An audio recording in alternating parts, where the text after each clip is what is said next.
घूर्णन त्रिज्या, इसको इंग्लिश में रोटेशनल रेडियस भी बोलते हैं या फिर इसको रेडियस ऑफ गायरेशन भी बोलते हैं, किसी भी नाम से ये आ जाता है पेपर में।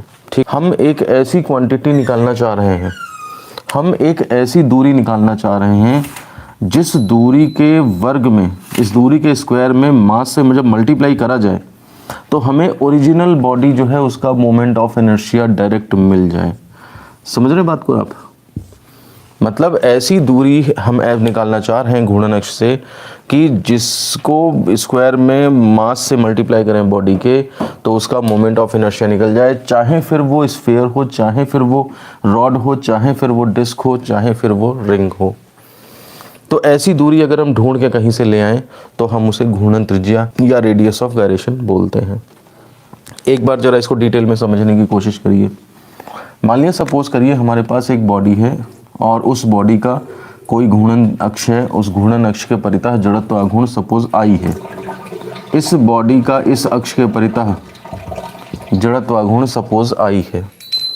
इस बॉडी का मास सपोज कैपिटल एम है और इसका अब त्रिज्या तो इसकी कुछ कह नहीं सकते, मास इसका कैपिटल एम मान लिया। ठीक, आपको करना क्या है कि अक्ष तो यही रहने दो, ये अक्ष यही रहेगी, ठीक है, वही अक्ष है। और इस ऐसा कंसीडर करो कि इस बॉडी का सारा मास स्मॉल एम मान जो है उसका एक पार्टिकल ले लो। मतलब बॉडी का जो सारा मास इस कैपिटल एम है उसको आप एक पार्टिकल, एक कण में कंसंट्रेटेड मान लीजिए कि एक पार्टिकल है हमारे पास जिसका मास कैपिटल एम है, उसको आप इतनी दूरी पे रखो, इतनी दूरी पे रखो, के दूरी पे रखो इस अक्ष से कि जब हम इसका जड़त्व आघूर्ण निकालें इस कण का, ठीक है ना, पूरी बॉडी का जड़त्व आघूर्ण तो ये है, बॉडी का एम आई तो आपके पास ये है, यहाँ पर आप इस कण का एम आई निकालो, ठीक है ना। कण का जड़त्व आघूर्ण जब निकालो तो कण का जड़त्व आघूर्ण कितना होता है, मास इंटू डिस्टेंस स्क्वायर। तो आपने क्या किया, मास इंटू डिस्टेंस स्क्वायर यानी कि एम इंटू के स्क्वायर किया, ये आपका कण का एम आई आ जाए। तो अब ऐसी सिचुएशन आ सकती है कि बॉडी का जड़त्व आघूर्ण इतना है और कण है उसका इस पूरी बॉडी के मास के बराबर का कण ले लिया और उस कण का आपने जब के दूरी पर रख के जब जड़त्व आघूर्ण निकाला तो ऐसा के सेलेक्ट करना है, समझ रहे हो, ऐसा के हम लें कि उस पे आई की वैल्यू जो बॉडी का जड़त्व आघूर्ण है वो एम के स्क्वायर के बराबर हो जाए। ऐसा के ले हम कि हमारा जो उस कण का जड़त्व आघूर्ण है इसके दूरी पर रखने पर वो बॉडी के जड़त्व आघूर्ण के बराबर हो जाए। तो उस केस में तो जिस दूरी पे आपने जो है वो इस मास को कंसीडर किया होगा वही के आपका क्या कहलाएगा, रेडियस ऑफ गायरेशन यानी कि घूर्णन त्रिज्या कहलाता है।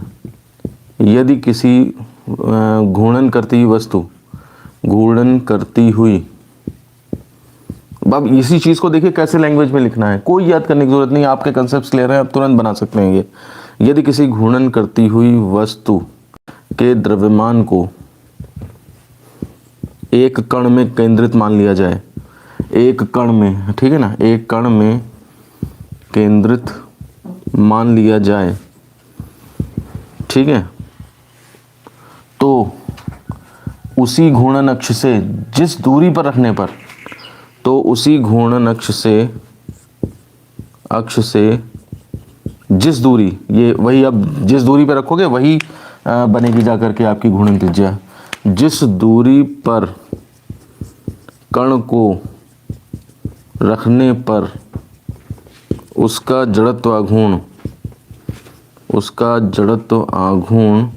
मतलब इस कण का जड़त्व आघूर्ण इस अक्ष के परितः ही निकाला हमने, वस्तु के जड़त्व आघूर्ण के बराबर हो जाए, वस्तु के जड़त्व आघूर्ण के बराबर हो तो वह दूरी, ठीक है ना, तो वह दूरी घूर्णन अक्ष कहलाती है, घूर्णन त्रिज्या कहलाती है।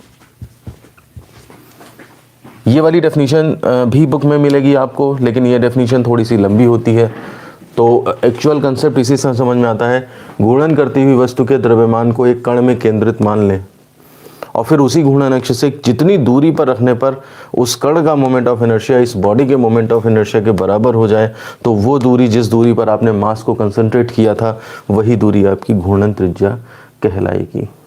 ठीक है ना। अब डेफिनेशंस के हिसाब से देख के अब क्लियर हो जाना चाहिए आपको। अब आप यहाँ पे देखिए, अब इसका फॉर्मूला बनाने की बारी आती है। ठीक है ना।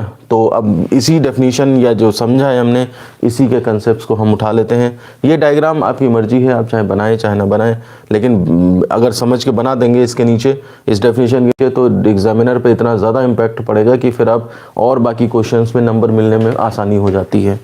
ठीक है ना। तो अब इसके नीचे आप ये चाहे बना सकते हैं कि बॉडी है, उसका जड़त्व गुण आई है, और के अगर वो दूरी है, रेडियस ऑफ गायरेशन, तो एम के स्क्वायर जो है वो आपका जड़त्व गुण के बराबर होगा। ठीक है ना। यदि द्रव्यमान m है, बॉडी का द्रव्यमान कैपिटल M है, तथा घूर्णन त्रिज्या जो है वो आपकी कैपिटल K है, तो I is equal to M K square, ये फॉर्मूला निकल के आता है। उस मास में उस दूरी के स्क्वायर से मल्टीप्लाई करते हैं, यानी कि उस कण का जड़त्व गुण ले लें तो वो बॉडी के जड़त्व गुण के बराबर होता है। ठीक है ना। ऊपर चाहे लिख दें, यदि वस्तु का जड़त्व गुण ठीक है ना, I है, तथा द्रव्यमान m है। ठीक है। घूर्णन त्रिज्या जो है वो k है, तो I is equal to M K square होता है। ये फॉर्मूला, ये कंडीशन है। ये अगर आप इसको जड़त्व, उसका रेडियस ऑफ गायरेशन का फॉर्मूला ना समझें, ये तो कंडीशन निकाली है कि हमने यही चीज़ लिख दी है बस मैथमेटिकल फॉर्म में। अब इससे आप के स्क्वायर निकाल लें तो ये आई बाई एम हो जाएगा, यानी कि K is equal to under root I by M. ये फॉर्मूला रेडियस ऑफ गायरेशन का निकलता है। ठीक है ना। इसके बेस पे भी डेफिनेशन बन सकती है आपकी। क्या डेफिनेशन बन सकती है? इसके बेस में डेफिनेशन बनेगी किसी वस्तु के, दूसरी डेफिनेशन, किसी वस्तु के जड़त्व आघूर्ण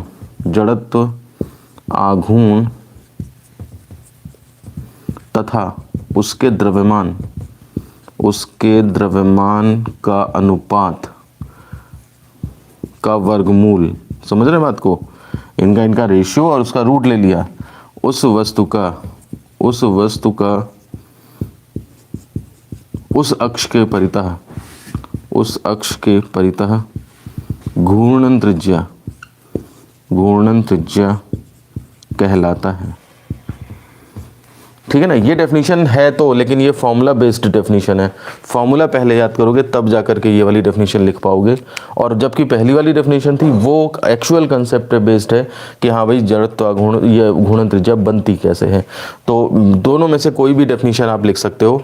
आपको अगर कम उसमें चाहते हो तो आप सीधे ये डेफिनेशन लिख के फॉर्मूला ये लिख सकते हो। ठीक है ना। लेकिन इसमें रटना पड़ेगा ज़्यादा। ठीक है। फॉर्मूला भी और वो, लेकिन उससे आपको क्या है, ओरिजिनल कंसेप्ट भी पता लग जाएगा। ठीक। अब बात आती है इसकी यूनिट क्या होगी। तो बात करते हैं इसकी यूनिट की। तो आप यूनिट देखिए यहाँ पे क्या हो जाएगा, अंडर रूट आई की यूनिट क्या होती है, किलोग्राम मीटर स्क्वायर। ठीक है ना।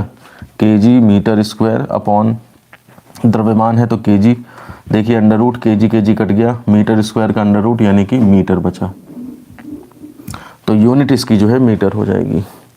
डायमेंशन आप कहें तो डायमेंशन जो है वो देखिए ऊपर आई की कितनी होती है, ml स्क्वायर अपॉन नीचे मास की m हो जाएगी। ठीक है। और mm फिर कट जाएगा तो under root of l square यानी कि l बचेगा। इसको और अच्छा करके लिख दो तो ये आपका m0 l t0 ये करके आएगा। अब कभी कभी जैसे एग्जाम में आ जाए या मल्टीपल चॉइस में आ जाए अगर ये क्वेश्चन कि इसकी डायमेंशन और इसकी ये सब बताओ, तो उस केस में आप इतना सब निकालने की ज़रूरत नहीं है। ये तो हमें फॉर्मूला पढ़ा तो हमने निकाल दिया। अदरवाइज़ इसमें आप सीधे कह सकते हैं चूँकि ये रेडियस है, ये एक त्रिज्या है, लेंथ है, तो इसलिए मीटर, सीधे मीटर या फिर सीधे एल इसको कहा जा सकता है।